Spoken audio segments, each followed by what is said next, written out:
kulla muhdatsatin bid'ah wa kulla bid'atin dhalalah wa kulla dhalalatin finnar. Iyadan billahi minan nar. Naam ya ibadallah, jamaah masjid Muqbil Al-Wadi'i yang semoga Allah menjaga kalian.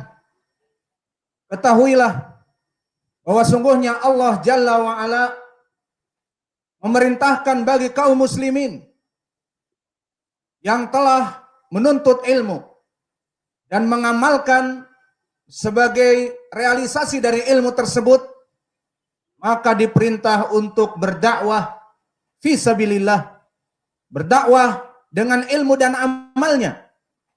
Maka ini perintah Allah di dalam banyak ayat Al-Quran, di antaranya Qul hadihi sabili ad'u ilallah ala basirah ana wa manittaba'ani. Maka katakanlah wahai Muhammad, ini adalah jalanku, aku berdakwah kepada Allah di atas ilmu. Untukku, kata Nabi Muhammad, dan untuk orang-orang yang mengikuti sunnahku. Maka di dalam ayat yang lain Allah berfirman, "Ud'u ila sabili rabbika bil hikmah wal mau'izah al hasanah wajadilhum billati hiya ahsan." Maka berdakwahlah kepada Allah Jalla wa'ala dengan ilmu, yakni al-hikmah, dan juga ceramah-ceramah yang hasanah, dan juga jadilhum billati hiya ahsan, agar berjidal bagi mereka orang-orang yang tidak menginginkan dakwah untuk berdakwah dengan berjidal dengan baik. Maka dari dua ayat ini menjadi pendalilan bagi kita bahwa masalah dakwah adalah suatu perkara yang agung, yang mana dia itu adalah ibadah.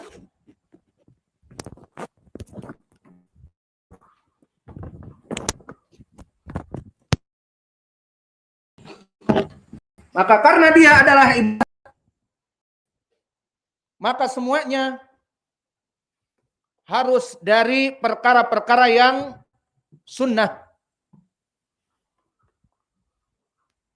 Maka oleh sebab itu, orang yang melaksanakan dakwah, maka dia itu akan dalam keadaan jihadun nafs. Seperti disebutkan oleh Imam Ibnul Qayyim, di mana Imam Ibnul Qayyim di dalam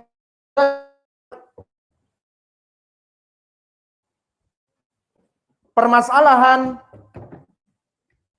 jihadun nafs ada 4 maratib. Martabah yang pertama, jihadun nafs dalam ta'allumul huda, dalam mempelajari ilmu syar'i, yang mana dia menuntut ilmu syar'i dalam keadaan menghafal dan dalam keadaan menulis, mencatat, dalam keadaan waktu yang panjang dan lama menghafal Al-Quran dan Sunnah, dan selain itu juga wal amalu biha, dia mengamalkan dari ulum as-syar'iyah di dalam kehidupannya. Ini jihadun nafs yang kedua.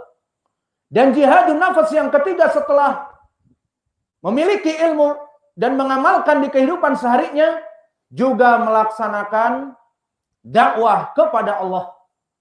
Ini martabah ats-tsalitsah dari jihadun nafs.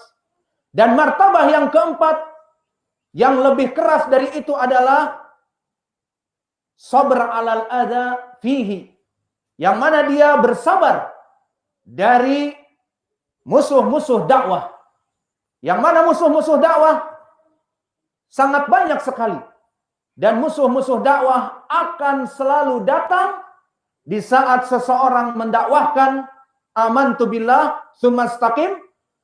di mana dia mengatakan, aku beriman kepada Allah dan melaksanakan amal soleh dan beristiqomah dan mendakwahkan kepada tauhid dan mendakwahkan kepada sunnah dan menghancurkan kesyirikan dan kebid'ahan, maka yang tadinya manusia diam dan yang tadinya manusia menjadi temannya dan menjadi penolongnya, maka dengan dakwah yang ikhlas, dakwatu tauhid wa dakwatu ila sunnah, yuhaddimu syirki wal bid'ah, maka orang-orang yang terdekat akan menjadi jauh.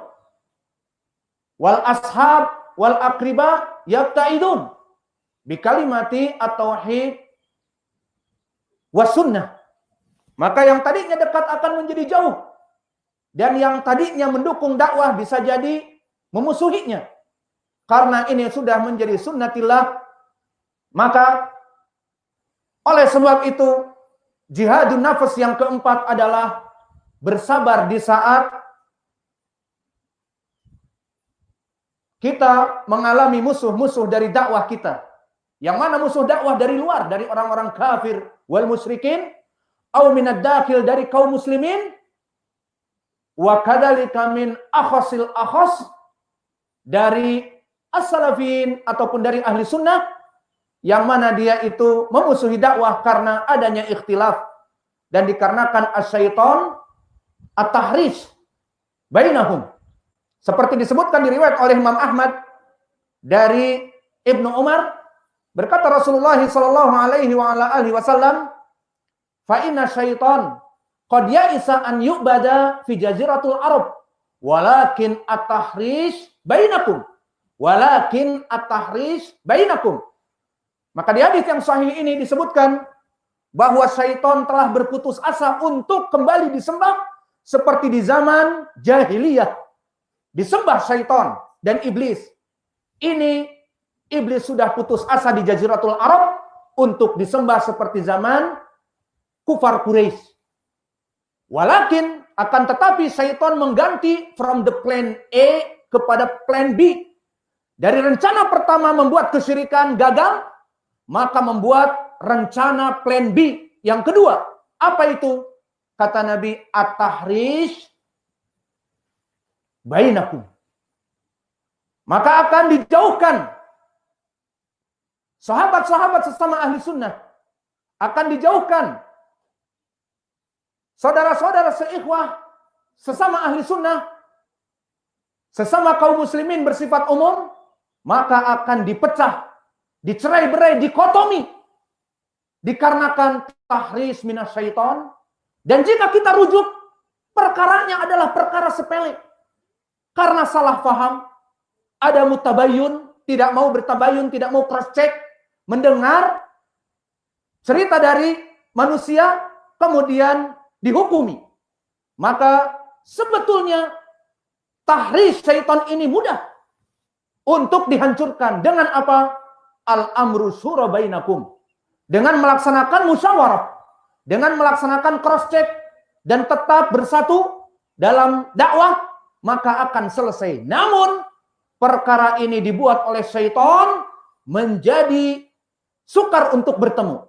Cukup dengan suudzon dan menghakimi diri mereka sendiri, padahal Allah telah berbicara, wala taqfu ma laysa laka bihi ilm inna sam'a wal basara wal fuad kullu ulaika kana anhu mas'ula. Maka kata Allah, awas, beware, caution, hati-hati. Disebutkan oleh Ibnu Abbas, wala taqfu maknanya janganlah kamu berkata ataupun melempar ucapan yang salah dan buruk kepada saudaramu tanpa ilmu. Karena pendengaran, penglihatan, dan hati akan dipertanyakan kelak di hari kiamat. Maka permasalahan dakwah adalah penuh onak dan duri. Karena permasalahan dakwah keutamaannya sangat besar.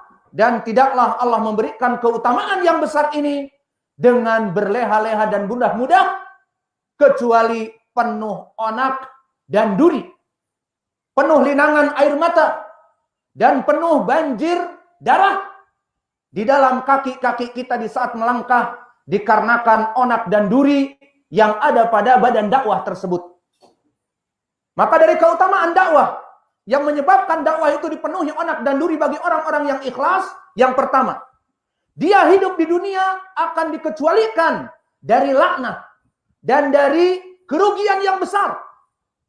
Maka kita hidup di dunia ini akan dipenggal oleh waktu-waktu, seperti berkata Imam Asy-Syafi'i di diwannya, al-waqt kasayf in lam taqtahu qata'ak, bahwa waktu itu bagaikan pedang. Jika kamu tidak mempergunakannya dengan kebaikan, tidak mematahkannya dengan kebaikan, amal saleh, berdakwah ilallah, maka akan memutuskan kamu dihisab dengan waktu-waktu yang buruk. Dan kamu dalam keadaan orang-orang yang tidak baik ataupun merugi. Maka ini makna dari ayat Allah berfirman, A'udzubillahi minasyaitonirrajim min hamzihi wa nafthihi wa nafthihi. Bismillahirrahmanirrahim. Wal 'ashr. Innal insana lafi khusr illa alladziina aamanu wa 'amilus shalihat wa tawassaw bil haqq wa tawassaw bis sabr. Maka demi waktu, seluruh manusia dalam keadaan khusran, dalam keadaan merugi. Bahkan di riwayat hadis terlaknat, kecuali mereka orang-orang yang beriman kepada Allah, dan dari iman mempunyai ilmu. Karena tidak jadi iman seseorang kecuali dengan ilmu. Maknanya al-ilmu wal iman wal amalu soleh. Dan setelah mengetahui dan mengimani dan beramal soleh, watawassaw bil haqq watawassaw bis sabr, yaqumu bidakwah, menasihati manusia kepada yang hak, dan dia bersabar dalam menyampaikan hak tersebut dari adza minal adu, dari penderitaan-penderitaan, duri-duri dan onak dari musuh-musuh dakwah. Maka ini keutamaan yang pertama. Maka di dalam hadis pun datang dari Abi Hurairah, diriwayatkan oleh Imam At-Tirmidzi yang hadisnya hasan, berkata Rasulullah sallallahu alaihi wa ala alihi wasallam, ad-dunya mal'unatun mal'unun ma fiha illa zikrullah wa man walah wa ma walah wa alimun wa muta'allimun.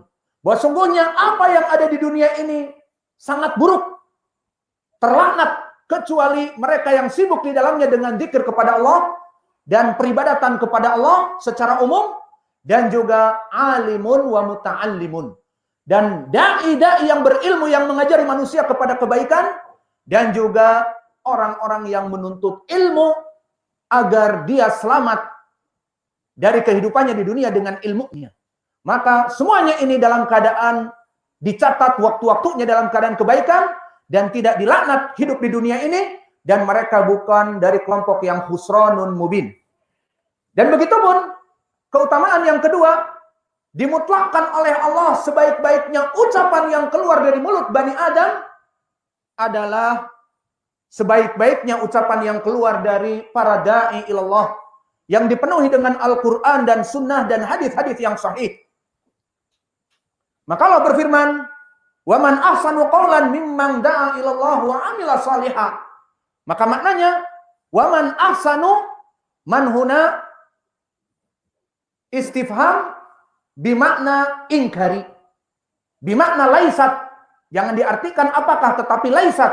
Idan makna ayat, wa man ahsanu qawlan, maka tidak ada dari ucapan yang paling baik, laisat min ahsanil qaul alal itlaq, qaul alladhi kharaja min fammi da'i lama ya'mur bil ma'ruf wa yanha 'anil munkar. Hadhihi min fadilah ats-tsaniyah. Ini keutamaan yang kedua. Adapun keutamaan yang ketiga, maka orang yang berdakwah mengajari manusia, memberikan jalan yang baik kepada manusia, ini jalan yang baik ikuti, ini hidayah yang baik, maka ahsanul wadhifah fil ard, sebaik-baiknya pekerjaan yang ada di dunia ini. Maka oleh sebab itu di dalam hadis yang muttafaqun alaih dari Sahal bin Sa'ad, la an yuhda bika rajulun wahidun khairun lak min humrin na'am. Jika seandainya kamu mendakwahi seseorang, tidak mesti dia dari kafir menjadi muslim, tidak. Bisa menjadi dia dari muslim yang Ia dan bila seperti Gulatus Sufiyah menyembah kepada para aulia, ataupun min ahlil bidah, dari kelompok Al-Khawarij, ataupun dari kelompok As-Syiah, Was-Sufiyah, kamu bawa kepada ahli sunnah, ini juga masuk. Karena masuk kepada hidayah. La an yuhda bika rajulun wahidun khairun lak min humrin na'am. Maka di saat kamu berdakwah dan ada dari seseorang di antara kamu masuk kepada Islam secara umum ataupun mendapatkan hidayah, dia seorang muslim tetapi tersesat jalannya dan kembali kepada sunnah, khairun lak, maka kamu mendapatkan hadiah yang besar, gaji yang besar di dunia, lebih baik daripada unta merah. Dan unta merah di zaman Nabi adalah kalau sekarang seperti mobil Ferrari ataupun Hummer yang harganya 50 miliar. Maka di dunia dia mendapatkan hadiah yang besar, mendapatkan gaji yang besar, lebih dari gaji para presiden bahkan. Maka ini dari keutamaan orang-orang yang berdakwah kepada Allah. Astagfirullahaladzim wa atubu ilaih.